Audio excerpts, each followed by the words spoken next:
অবশেষে তাৎক্ষণিক যুদ্ধবিরতিতে সম্মত হয়েছে দক্ষিণ পূর্ব এশিয়ার দুই দেশ থাইল্যান্ড ও কম্বোডিয়া। দুই দেশের সীমান্তে চলা টানা উত্তেজনা ও সংঘাতের পর যুদ্ধবিরতিতে সম্মত হয় দেশ দুটি। এক যৌথ বিবৃতিতে বিষয়টি নিশ্চিত করেছেন দুই দেশের প্রতিরক্ষামন্ত্রী।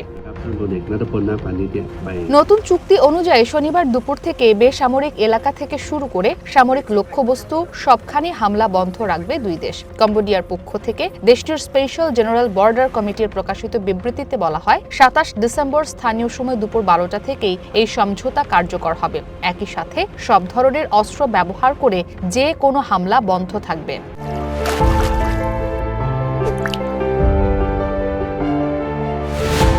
যৌথ বিবৃতিতে দুই দেশের প্রতিরক্ষা মন্ত্রী আরও বলেন, দুই পক্ষই বর্তমান সেনা মোতায়েন বজায় রাখবে, তবে নতুন করে কোনো বাহিনী মোতায়েন করা হবে না। তাদের মতে, নতুন করে বাহিনী মোতায়েন করা হলে পরিস্থিতি আরও উত্তপ্ত হতে পারে, সেই সাথে দীর্ঘমেয়াদী সমাধান প্রক্রিয়া ক্ষতিগ্রস্ত হবে।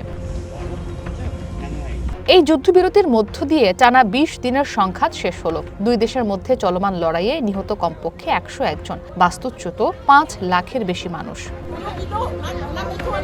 প্রায় ৮০০ কিলোমিটার দীর্ঘ স্থল সীমান্ত রয়েছে থাইল্যান্ড ও কম্বোডিয়ার মধ্যে। ১৯০৭ সালে কম্বোডিয়ার ফরাসি ঔপনিবেশিক শাসনামলে ফরাসি মানচিত্রকাররা এই সীমানা নির্ধারণ করেছিলেন। সেখানে এমারাল্ড ট্রায়াঙ্গল বা পান্না ত্রিভুজকে কম্বোডিয়ার ভূখণ্ড হিসেবে অন্তর্ভুক্ত ও প্রদর্শন করা হয়। সেই সময় এর প্রতিবাদ জানায় থাইল্যান্ড। এরপর এই পান্না ত্রিভুজকে কেন্দ্র করেই গত ১১৮ বছর ধরে বিরোধ চলছে দুই দেশের মধ্যে। থাইল্যান্ড, কম্বোডিয়া ও লাওসের সীমানা মিলিত হয়েছে পান্না ত্রিভুজে। প্রাচীন মন্দির ও ধর্মীয় স্থাপনা সমৃদ্ধ পান্না ত্রিভুজকে নিজেদের ভূখণ্ড বলে দাবি করে থাইল্যান্ড ও কম্বোডিয়া।